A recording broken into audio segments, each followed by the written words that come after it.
In episode 1, we looked at some of the Gaelic place names and families relating to Ulster. Now we continue our journey into the province of Munster. It is called Muin in Gaelic and was once a great federation of kingdoms famous for music, harp players, horsemen and its fairs. We begin in the rebel county of Cork, which was known by the earlier name of Cork-a-Mór na Muin, the Great Marsh of Munster. With humble origins, Cork would rise up from a marshy estuary and establish itself as a great city on the rushing waters of the River Lee. Along with much of County Kerry and Limerick, Cork once made up part of the Kingdom of Desmond, from Deasmuin, meaning South Munster. Historically, the principal families here were the McCarthys, the O'Sullivans and the O'Brien clans, and later the Norman Fitzgeralds, Butlers and the Clares, along with others. As territories in those days were drawn upon different boundary lines than our modern Irish counties, there is naturally some overlap in which families feature most prominently in different areas across time. In Cork, the town of Fermoy derives its name from the Gaelic Farmoy, meaning men of the plains. It was principally the royal seat of the O'Keefe clan, but areas were also held by the O'Duggans prior to the Norman invasion. It would later be held by the Norman Roche family and become known colloquially as Roche's County. Similarly, we have the town of Barrymore in Cork, deriving its name from the Norman Barry family. In the hills of the Lee Valley in West Cork, we find the typically picturesque village of Inchigeelagh. In Gaelic, it is called Tíreolaíocht, meaning Island of the Hostages, said to derive from a period during the 10th or 11th centuries when Danish Viking raiders were imprisoned on a natural island on the nearby River Lee. The village is also referred to by its other Gaelic name, Uavleary or Ivleary, meaning the land of the O'Leary clan. Having been dispossessed of their traditional homelands in Rosscarbery during the Norman conquests, the O'Leary clan moved and settled primarily in Inchigeelagh, but also further along the Lee Valley around the year 1192. They would later build Carricknacurra Castle in Inchigeelagh as the focal point of the family's power and the seat of family chieftains. It remains today a site of pilgrimage for many O'Leary descendants who celebrate a clan reunion in the town each year. Moving next to Tipperary, meaning Tubbard or On.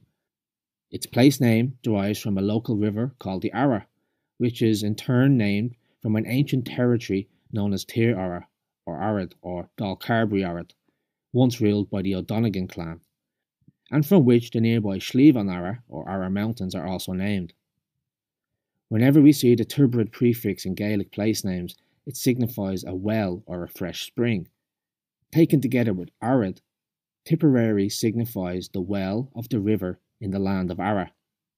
St. Patrick is also associated with this area as the site where he converted a 5th century pagan king of Munster, Angus MacMuffrake. As the primary seat of the Munster High Kings and many High Kings of Ireland, it was also known as Cashel na Ree, or Castle of the Kings. Next we'll take a look at Limerick. Many of Limerick's key families descend from the Eonacht race, notably the O'Figanty sept, and include names such as Lyons, O'Collins, O'Hurley, McSheehy, O'Donovan, O'Gorman, O'Flannery, and O'Scanlan, among others.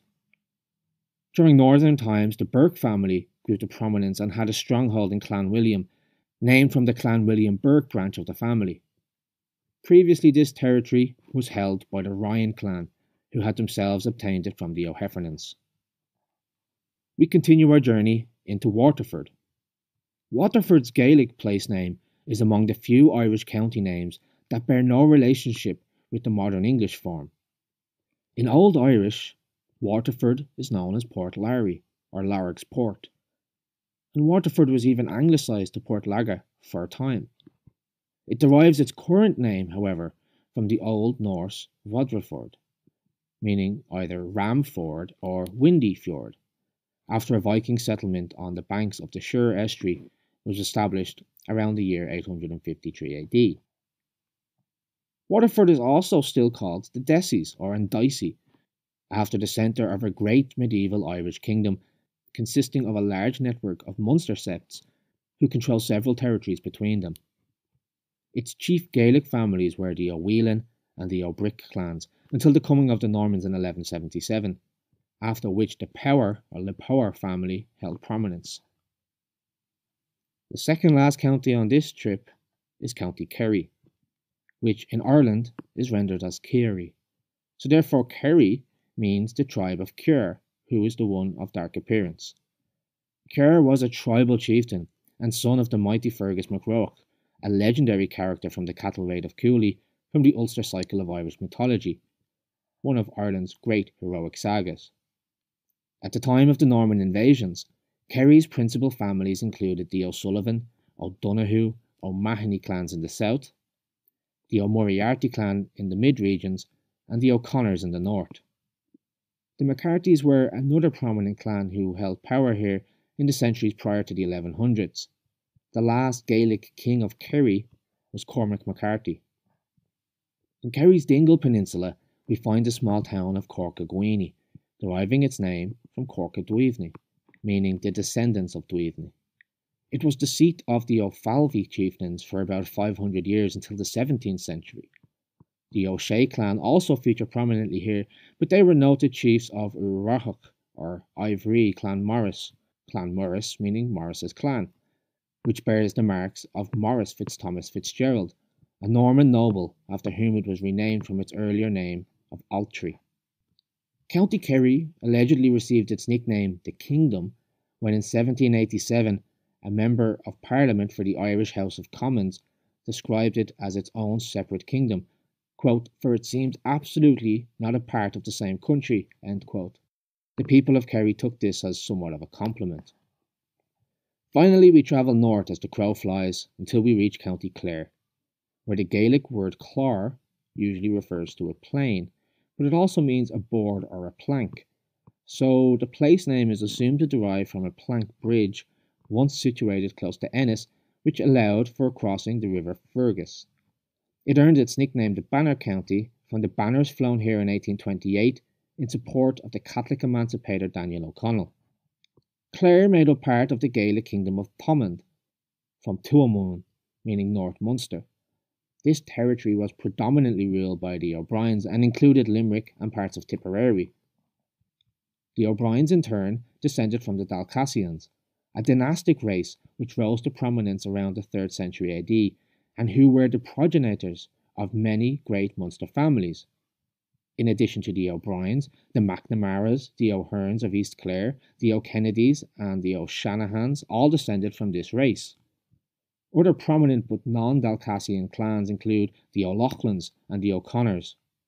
The last High King of Ireland was Rory O'Connor, around the years 1116 till 1198. So this concludes the second in this 4-part series. Don't forget to tune in next time, where we will look at Ireland's eastern province of Leinster and explore some of the Gaelic place names and families associated there. If you like this video, give it a thumbs up. Don't forget to subscribe and hit the bell notification if you want to be the first to hear when I upload new videos. Slán agus go raibh maith agad. Goodbye and thanks.